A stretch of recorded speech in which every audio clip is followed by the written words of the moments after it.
వందనాలండి.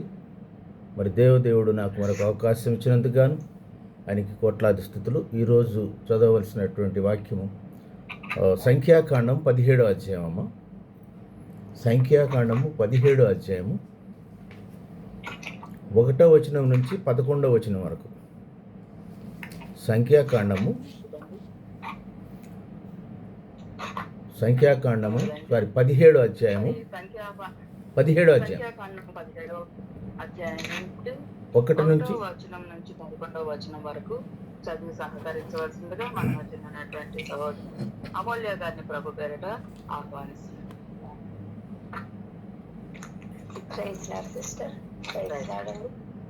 అందరికీ సంఖ్యాకాండము 17వ అధ్యాయము 1 నుంచి 11 వచనాలు చదువుకున్నాము. 1వ వచనం ప్రారంభం. యెహోవా మోషేకు ఇలాగు సెలవిచ్చెను, నీవు ఇశ్రాయేలుతో మాట్లాడి వారి యొద్ద నొకానొక పితరుల కుటుంబమునకు ఒక్కొక్క కర్ర అనగా వారి ప్రధానులందరి యొద్ద వారి పితరుల కుటుంబము చొప్పున 12 కర్రలను తీసుకొని ఎవరి కర్ర మీద వారి పేరు వ్రాయము. లేవి కర్ర మీద అహరోను పేరు వ్రాయవలెను. ఏలయనగా నేను మిమ్మును కలుసుకును ప్రత్యక్షపు గుడారంలోని శాసనముల ఎదుట వాటిని ఉంచవలెను. అప్పుడు నేను ఎవరిని ఏపకుందునో వాని కర్ర చిగురించును. ఇశ్రాయేలీయులు మీకు విరోధముగా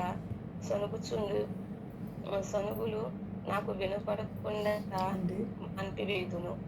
కాబట్టి మోషే ఇశ్రాయేలీయులతో చెప్పగా వారి ప్రధానులందరూ తమ పితరుల కుటుంబములలో ఒక్కొక్క ప్రధానునికి ఒక్కొక్క కర్ర చొప్పున 12 కర్రలను అతనికిచ్చి అహరోను కర్రయు వారి కర్ర మధ్య ఉండేను. మోషే వారి కర్రను సాక్ష్యపు గుడారములో యెహోవా సన్నిధిని ఉంచెను. మరునాడు మోషే సాక్ష్యపు గుడారములోనికి వెళ్ళి చూడగా లేవి కుటుంబుడైన అహరోను కర్ర చిగురించి ఉండేను. అది చిగురించి పువ్వులు పూసి బాదము పండ్లు గలదాయెను. మోషే యెహోవా సన్నిధి నుంచి ఆ కర్రలన్నింటినీ ఇశ్రాయేలులందరి ఎదుటికి తేగా వారు వాటిని చూచి ఒక్కొక్కడు వారి కర్రను వారు తీసుకొనిరి. అప్పుడు యెహోవా మోషేతో ఇట్లనెను, తిరగబడిన వారిని గుచ్చి ఆనవాలుగా కాపాడునట్లు అహరోను కర్రను మరలా శాసనముల ఎదుట ఉంచుము. వారు చావకుండునట్లు నాకు కనపడకుండా వారి సనుగులను కేవలము అణచి వేసిన వాడవుదును. అప్పుడు యెహోవా మోషేకు ఆజ్ఞాపించినట్లుగా అతడు చేసెను. అలాగునే చేసెను. దేవాది దేవుడు ఈ పరిశుద్ధ వాక్యాన్ని మనందరి వెనుకల్లో దీవించి ఆశీర్వదించి ఫలింపచేయును గాక. ఆమేన్. మంచిదండి. అంత సూటిగా స్పష్టంగా అందరికి అర్థమగలాగిన చదివి సహకరించిన సహోదరి అమూల్య గారికి ప్రభు పేరిట హృదయపూర్వక వందనాలు తెలియజేసుకుంటున్నానండి. Praise lord sister. దేవాది దేవుడు ఇతను మనకు అనుగ్రహించినటువంటి మరి ఆజ్ఞాహారం మరి మనకు అనుగ్రహించుటకు తన దాసుడు బ్రదర్ ఈరావు గారిని నిలబెట్టుకుని ఉండగా మరి ప్రతి ఒక్కరూ కూడా పూర్ణాత్మతో, పూర్ణ మనసుతో, పూర్ణ వివేకంతో మరి దానిని దీన్ని మన హృదయాల్లో భద్రపరచుకొని ఈ దినమంతా దేవునికి మహిమకరంగా మనం ఆశీర్వాదకరంగా జీవించినట్లుగా మనం శ్రద్ధ కలిగి విందాం. మనం ఈ సమయాన్ని మన మధ్యలో ఉన్నటువంటి బ్రదర్ ఈరావు గారి వాక్య ధ్యానం నిమిత్తమే ఆయనకి అప్పగించుకుంటున్నాం. అలాగే మనకి వివరించవలసిందిగా ప్రభు పేరిట హృదయపూర్వకంగా ఆహ్వానిస్తున్నాం. ప్రైజ్ లార్డ్ అమ్మా. అందరికీ మరొకసారి వందనాలండి. చక్కగా మరి ప్రార్థన చేసిన అటువంటి వారికి వాక్యం చదివినటువంటి వారికి, నడిపిస్తున్న సిస్టర్కి ప్రత్యేకమైన వందనాలు. మనం ఇప్పుడు చదవబడినటువంటి లేఖన భాగంలో మనం చూస్తున్నాం కర్ర. అవునండి, ఆ కర్ర అనేది దేనికి సాదృశ్యం అంటే అధికారానికి సాదృశ్యం, బలానికి సాదృశ్యం, ఆశీర్వాదానికి సాదృశ్యం అండి. అక్కడ 12 గోత్రాల కర్రలు చూసాం. ఈ 12 గోత్రాలలో ఎక్కువ గోత్రాల కర్రలు ఎవరి అంటే భాగ్యవంతురాలైనటువంటి లేవి తల్లి లేయా. ఆ లేయా ఒకప్పుడు భర్త ద్వారా తృణీకరించబడింది. మరి ఆమె భార్యగా చేసుకున్న తర్వాత యాకోబు తన చెల్లెలైనటువంటి రాహేలు కావాలని అంటూ ఎంతో మరి దుఃఖపూరితమైనటువంటి ఆ కండిషన్లో ఆమె వచ్చింది, ప్రభుని ప్రార్థించింది. ఇప్పుడు ఆమె కుటుంబంలో నుంచే యోధా గోత్రపు సింహం వచ్చింది. ఆమె గోత్రం నుంచే అనేకమైన యాజకులు, ప్రధాన యాజకులు వచ్చారు. అవునా? అలాంటి ప్రధాన యాజకుల గురించి కొన్ని మాటలు తెలుసుకుందామండి. ఇక్కడ మనం చూసినటువంటి లేఖన భాగంలో సంఖ్యాకాండం ఇక్కడ 17వ అధ్యాయం చూసాం. ఒకసారి 16వ అధ్యాయంకి వస్తే 16వ అధ్యాయం 12ని చూస్తే అప్పుడు మోషే ఎలియాబు కుమారుడైన దాతాను అభిరాములను పిలువ నంపాను. అయితే చదవండి. లేవికి మునుమనుడును కహాతు మనవడును ఇస్నారు కుమారుడును కోరహు రుబేనీయుల్లో ఎలియాబు కుమారులైన దాతాను అభిరాములను పెలేతు కుమారుడైన ఓనును యోచించుకొని ఇశ్రాయేళ్లలో పేరు పొందిన సభికులను సమాజ ప్రధానులనైన 250 మందితో మోషేకు ఎదురుగా లేచి మోషే అహరోనులకు విరోధంగా పోగుపడి చాలండి, తర్వాత చూద్దాము. ఇక్కడ చూడండి, 250 మంది మరి సపరేట్ అయిపోయి మనకి కథ అంతా తెలుసు. ఎందుకంటే మీరేనా ప్రధాన యాజకులు, మీరేనా అధికారం తీసుకునేది, మాకు కూడా కావాలని కొంతమంది వీళ్ళంతా లేవి గారి మనవాళ్ళు, మునిమనవాళ్ళు, బిడ్డలు, అన్నదమ్ములే కొట్టుకుంటున్నారు ఇక్కడ. మాకు అధికారం కావాలి, మాకు అధికారం కావాలని. మరి అలాగే మోషే గారును తర్వాత అహరోన్ గారు కూడా అన్నదమ్ములు. వాళ్ళిద్దరికి కూడా అంత స్వార్థపరులు కాదన్నట్టు తెలుస్తుంది. ఇక్కడ కోరాహు అనే అతను ఒక గ్రూపును తయారు చేసి ఆ గ్రూపుతో వ్యతిరేకిస్తూ, ఇదంతా మన కథనం తెలుసు. అప్పుడు మోషే గారు మరి నంబర్స్ 17వ అధ్యాయంలో యెహోవా సెలవిచ్చినట్లుగా మీ కర్రలన్నీ తీసుకురండి అంటాడు. యెహోవా సన్నిధిని పెడతానంటాడు. అందులో మరి లేవి గోత్రం సైడ్ నుంచి అహరోను కర్ర తీసుకొచ్చి మరి దేవుని సన్నిధిలో పెట్టి ప్రార్థన చేసినప్పుడు ఏమవుతుందండి? చిగురిస్తుంది, పువ్వులు పూస్తుంది, బాదం కాయలు కాస్తుంది అంటున్నాను. ఆ అహరోను కర్ర ఎవరండి? మన ప్రభు అయిన యేసుక్రీస్తు వారికి సాదృశ్యం. ఈనాడు పునరుద్ధానుడైనటువంటి మన యేసుక్రీస్తు వారు మరి ఫలించి మనకు అనేకమైన ఫలాలు ఇవ్వటానికి తన అమూల్యమైన రక్తము దారపోసి నిన్నటిదిన మనం తిరిగి లేచాడు. సమాధి ఖాళీగా ఉందండి, సమాధి ఖాళీగా ఉంది. ఎక్కడి నుంచి వచ్చాడు? ఎంతమంది మరి ఆ యేసు ప్రభు రాకూడదని ఎంతమంది మరి వ్యతిరేకలు ఉన్నాయి. ఎస్తేరు గ్రంథం చూస్తే యూదులను చంపాలంటే మొర్దెకైని నాయకత్వం తీసుకొస్తారు. ఇంకా అలా వచ్చిన తర్వాత ఇంకా ముందుకెళ్తే ఎన్నో మంది ఇక్కడ దావీదు గారిని కూడా చంపాలని చూస్తారు. ఎందుకండి? లేఖనాలు నెరవేర్చటకు దావీదు కుటుంబం నుంచి, దావీదు వంశంలో నుంచి దావీదు కుమారుడైనటువంటి యేసుక్రీస్తు వారు రాబోతున్నాడు. అవునా?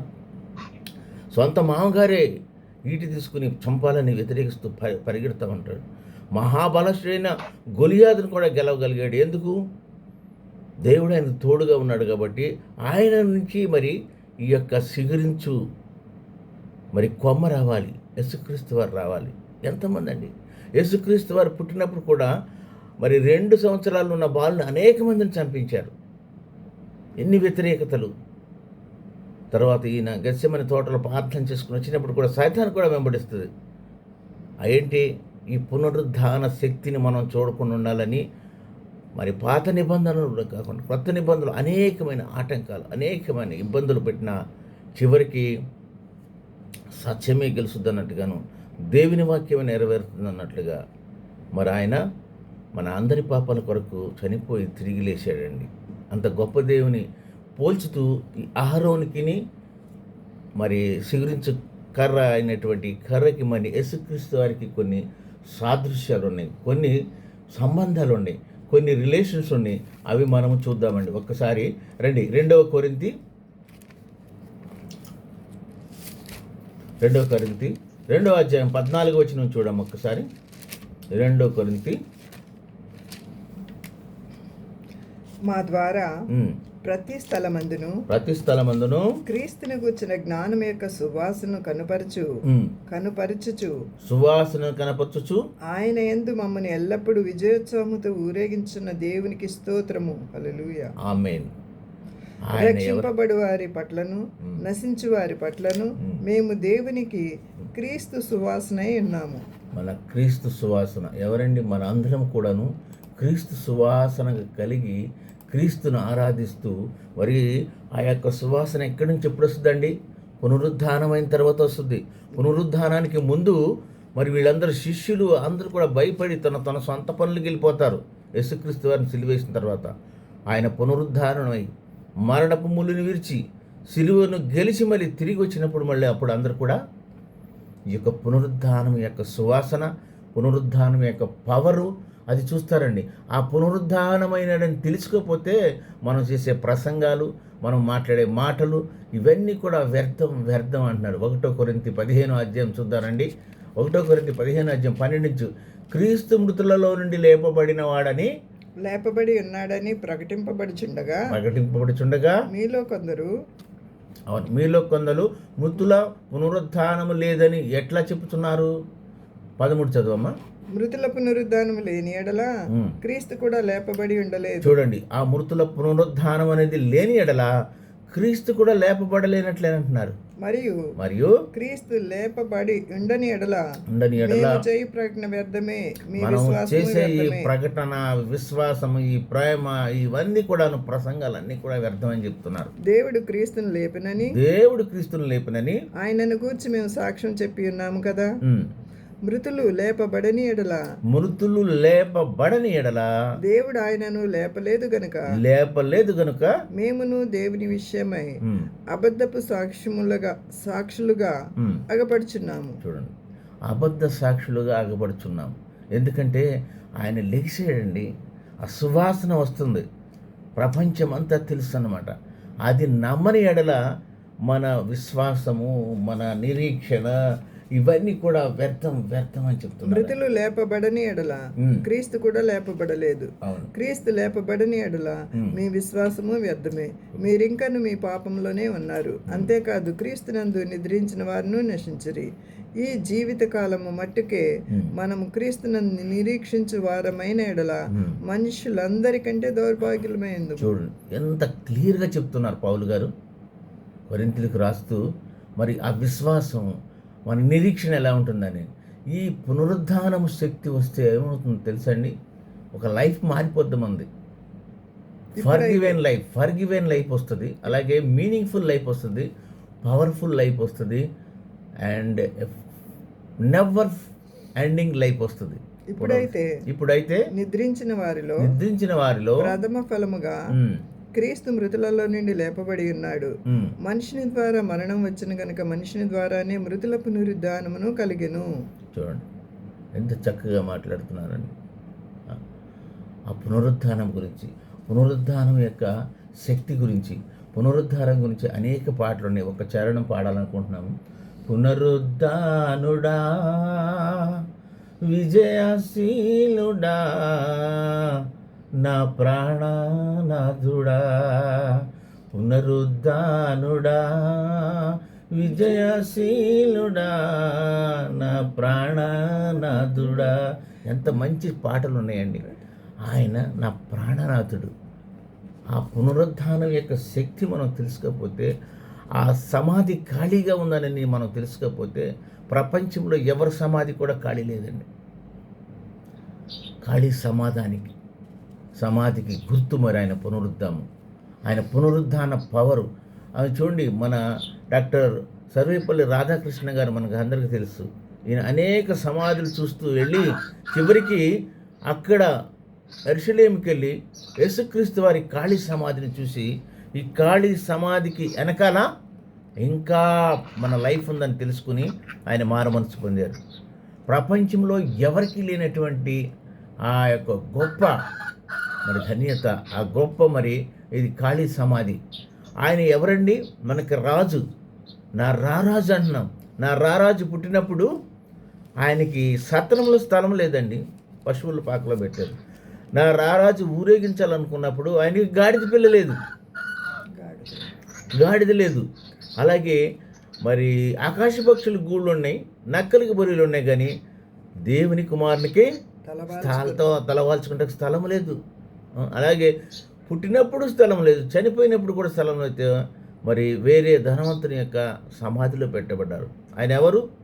తన్ను తాను తగ్గించుకున్న నీతిమంతుడు, కరుణామయుడు, రాజులకు రాజు. అలాంటి ఆయనకి తలదాల్చుకుంటానికి స్థలం లేదంటున్నారు. నాకు ఇవేం అవసరం లేదు, కానీ మీ హృదయంలో కొంచెం స్థలం ఏమంటున్నారు ఆయన. ఎంత దయామయుడండి, ఎంత కరుణామయుడండి. మొన్ననే మనం చూసాం కదా, సిలువ మీద పలికినటువంటి మొదటి మాటలోనే ఎంతమంది మారారు? తండ్రి, వీరేం చేస్తున్నారో వీరికి తెలియదు కనుక వీరిని క్షమించమన్న మాటకి పక్కన ఉన్నటువంటి కరుడు కట్టినటువంటి దొంగ మారిపోయాడు. 2026 సంవత్సరాలు అయిపోయినాయి. మరి మనం ఇంకా మారలేదా? ఎలా ఉన్నాం? మన స్థితి ఎలా ఉందండి? ఆయన అంత బాధలో కూడా తండ్రికి ప్రార్థన చేస్తారు. పక్కనున్న ఇది సమయం అనుకుని ఆయన కూడా దొంగ కూడా అడుగుతాడు, యేసు నీ రాజ్యం వచ్చినప్పుడు నన్ను జ్ఞాపకం చేసుకో.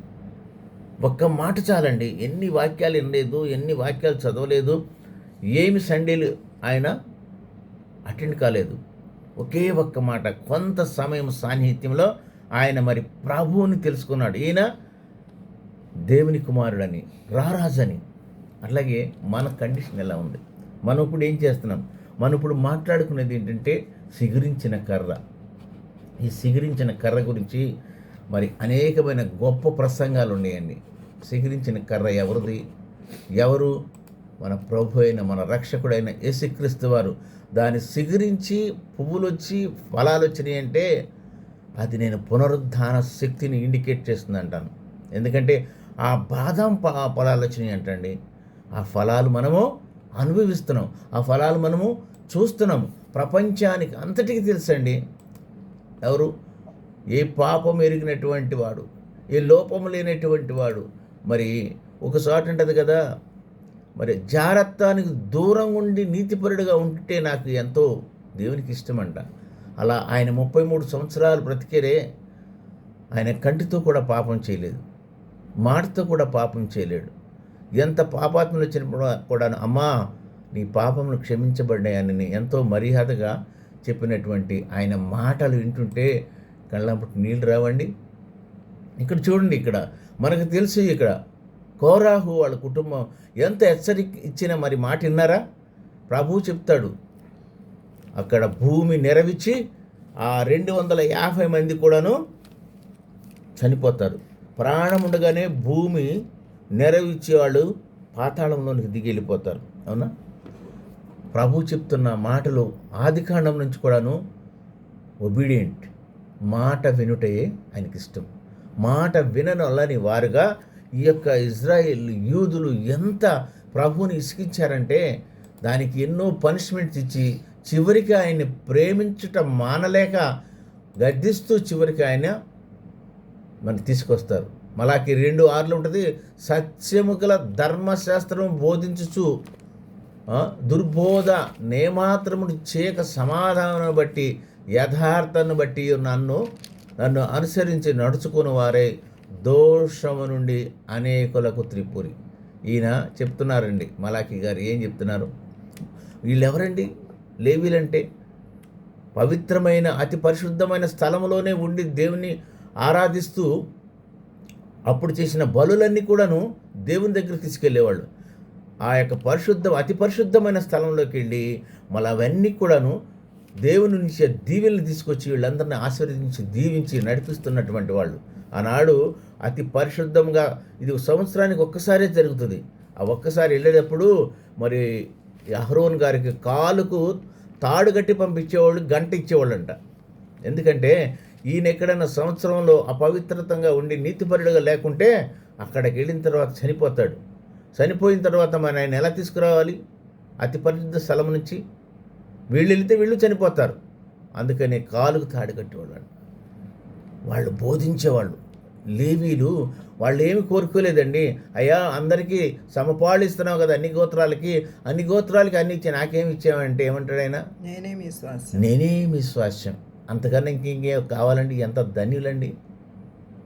ఈ లేయాకు పుట్టినటువంటి లేవి గోత్రం నుంచి వచ్చినటువంటి వీళ్ళు ఎంత ధన్యులంటే, మరి దేవునికి ఆ మందిరంలో అతి పరిశుద్ధ స్థలంలో నుండి మరి గుడారం దగ్గర నుంచి ఎంతో సేవ చేస్తూ ప్రధాన యాజకులు, ఆ ప్రధాన యాజకుల నుంచి వచ్చినటువంటి వాడే ప్రధాన యాజకుడైన మన ప్రభు అయిన యేసుక్రీస్తు అండి.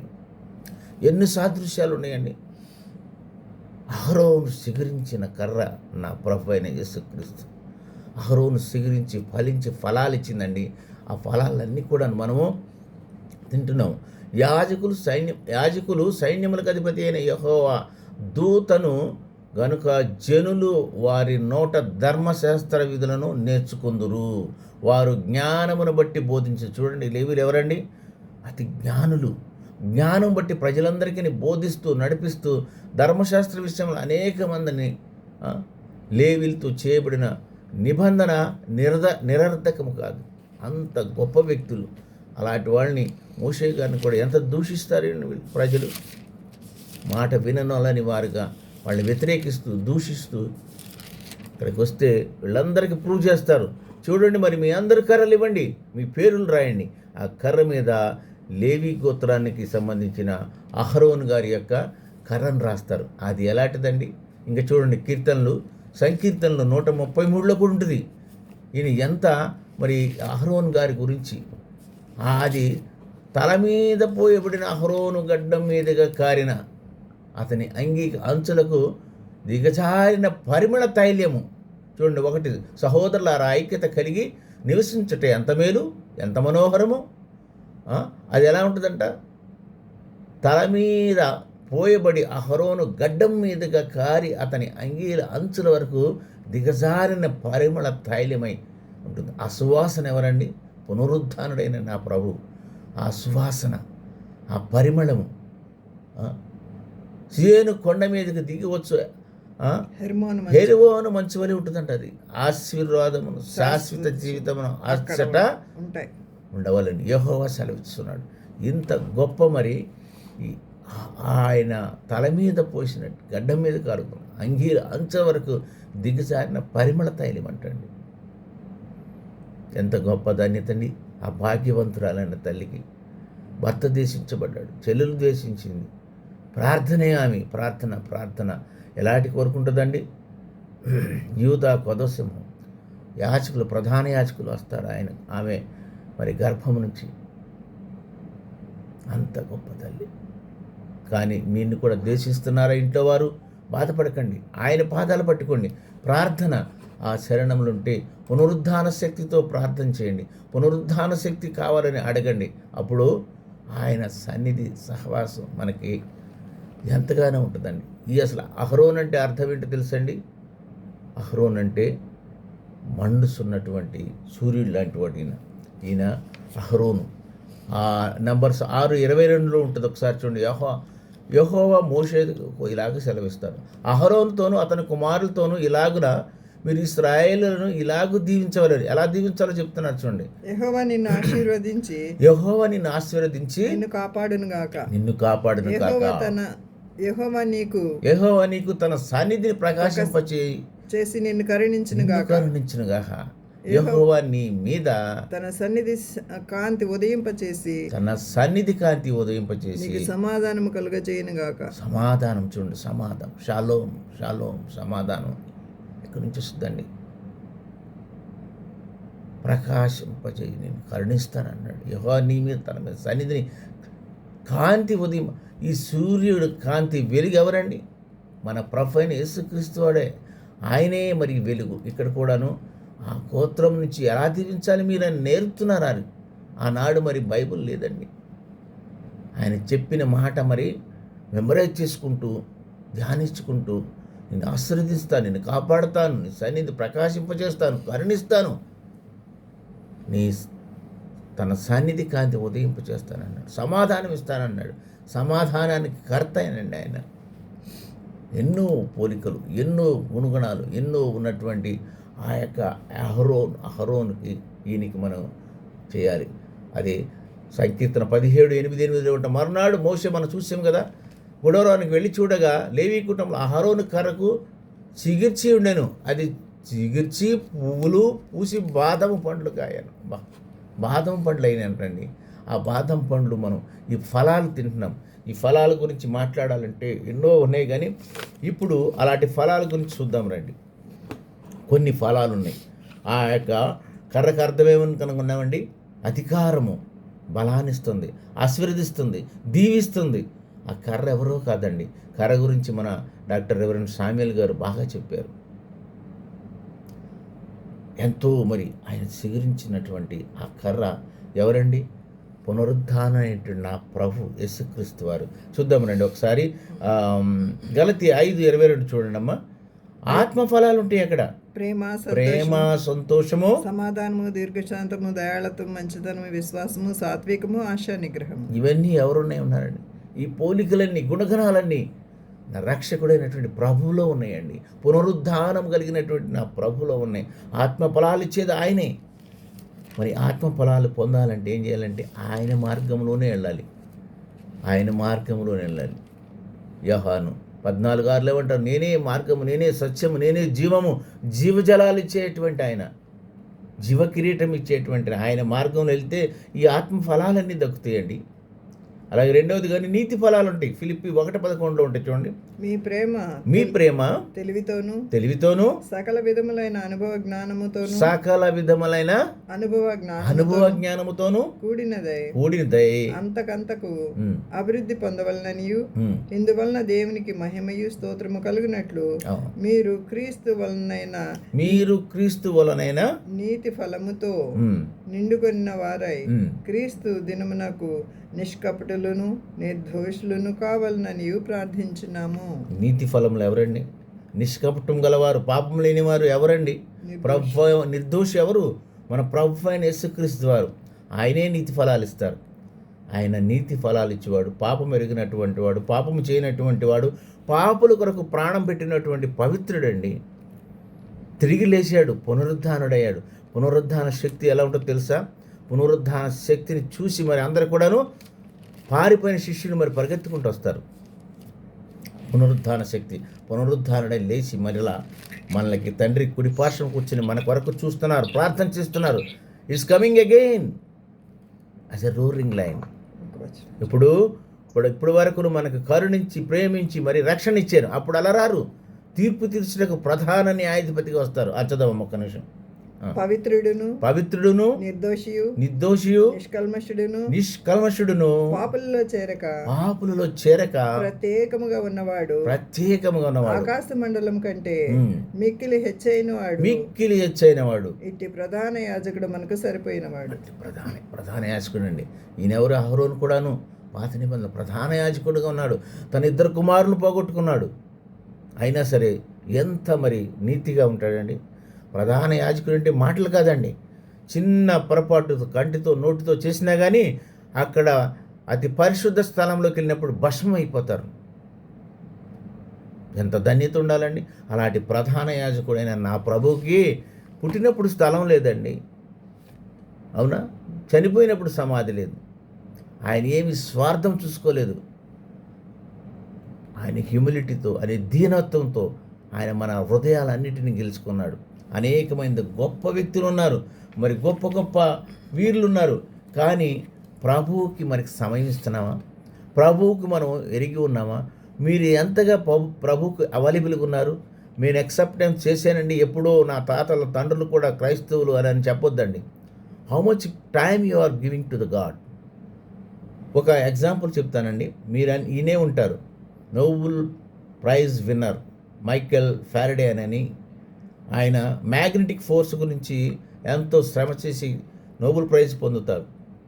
ఆనాడు అక్కడ ఉన్నటువంటి కింగు హెన్రీ ఎడ్వర్డ్ ఫోర్ అని ఆయన ఈయన ఆహ్వానించాలని, ఈయన సన్మానించాలని ఒక చోట సన్మాన సభ ఏర్పాటు చేసి ఆ రాజు సమయానికి రాలేకపోతాడు. సపోజ్ 10:30 అనుకోండి, రాలేకపోతాడు.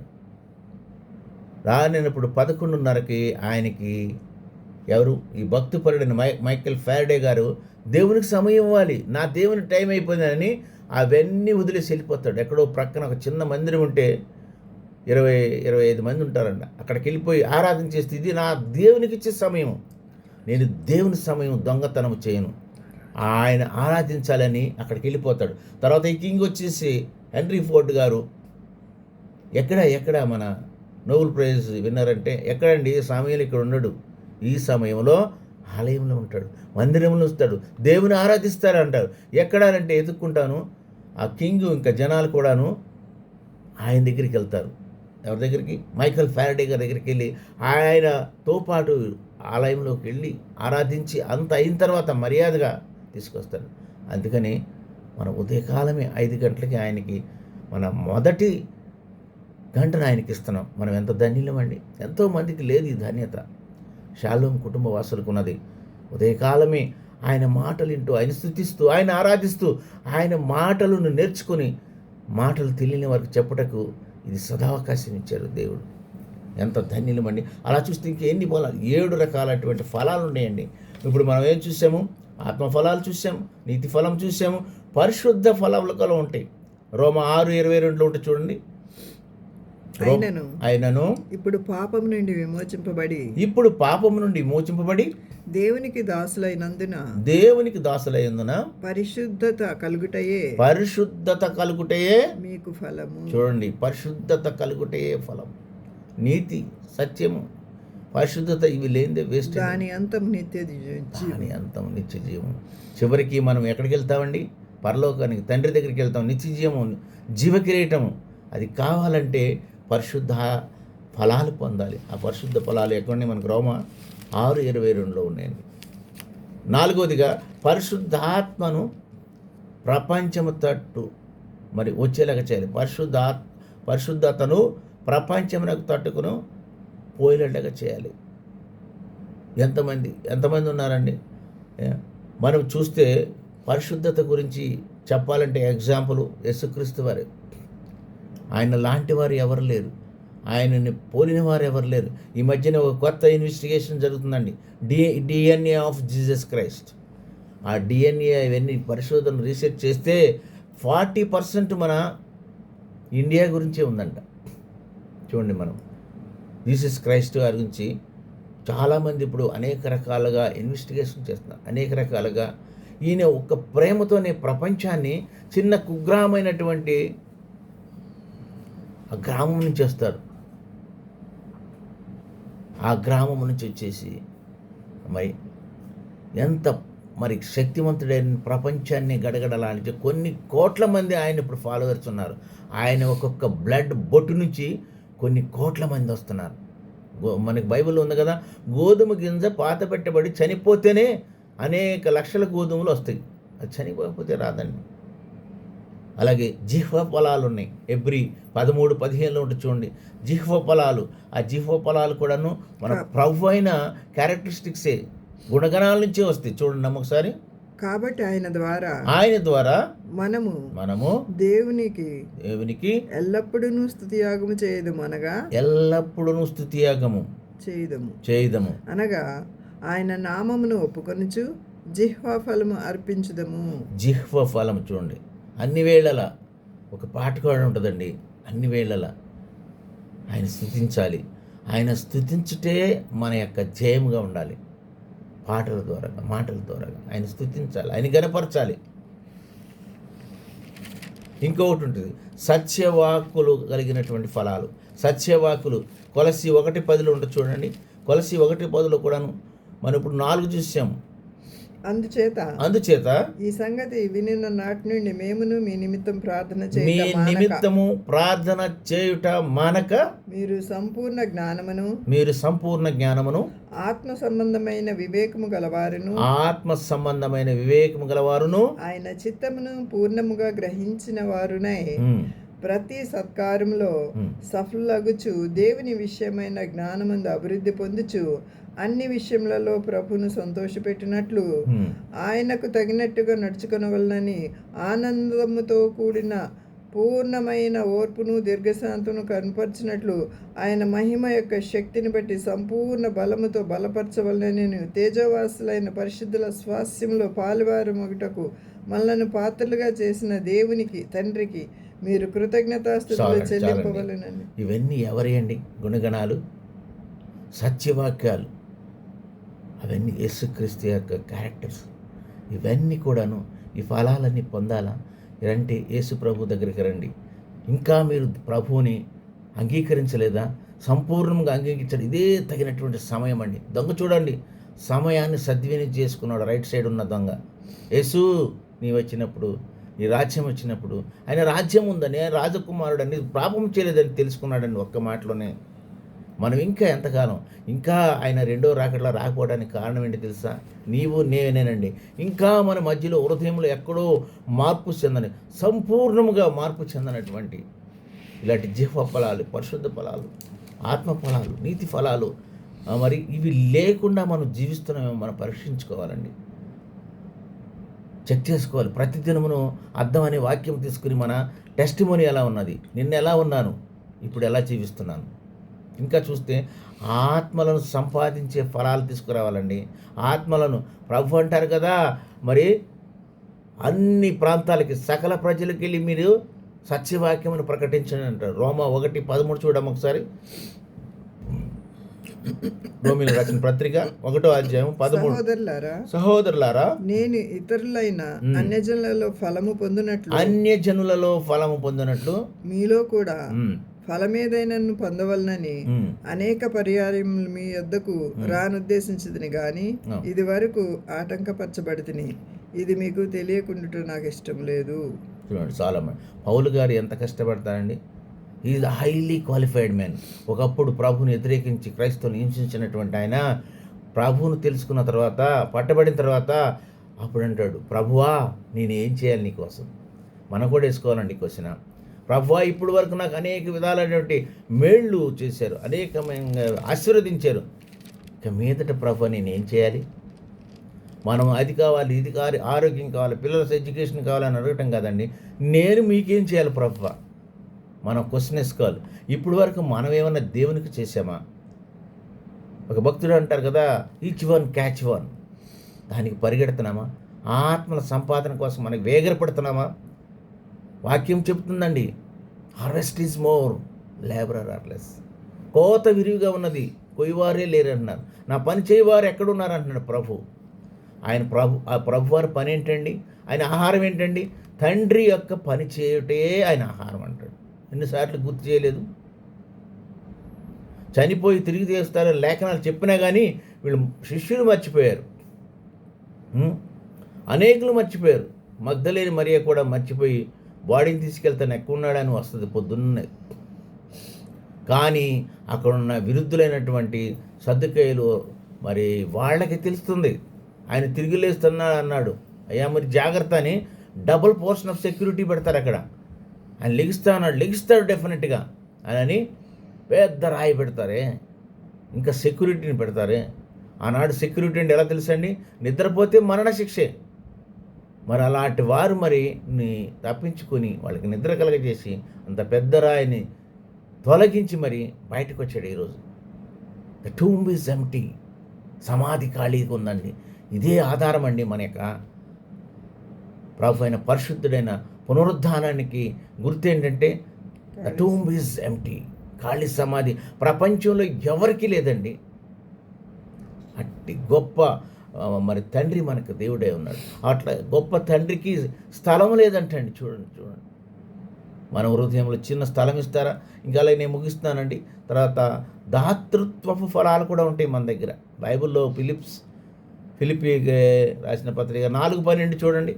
4:12 ఉంటుంది. దీన స్థితిలో ఉండ ఎరుగుదును, సంపన్న స్థితిలో ఉండ ఎరుగును.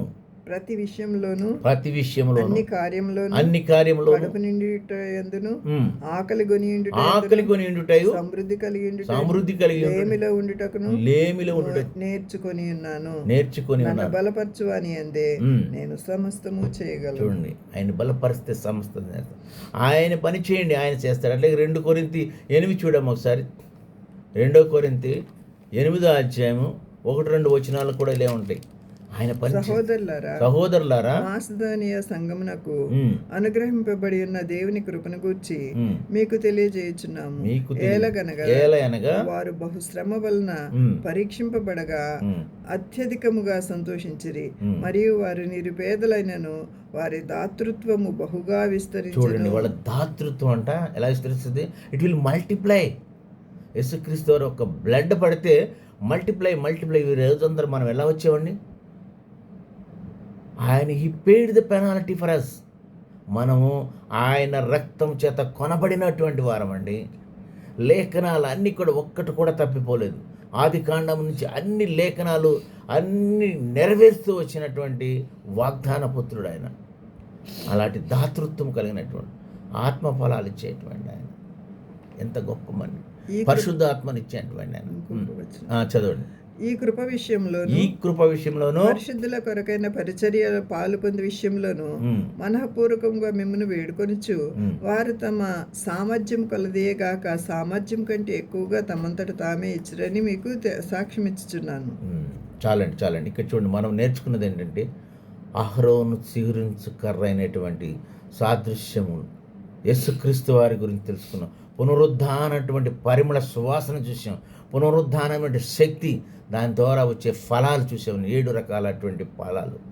ఆ ఫలాలు, ఆ గుణగణాలు ఎవరియో కాదండి, నా రక్షకుడు, నా ప్రభు అయినటువంటి యేసుక్రీస్తు వారి ఆయన మార్గంలో వెళదాము. అందరూ అంటారు ఇది మతం అంటారు. కాదు, ఇది మతం కాదండి. ఇది నిత్య రాజ్యానికి మార్గం. తెలుసుకుని ఆయన వెంబడిస్తాము. కొన్ని మాటలు దేవుడు దీవించును గాక. Thank you very much.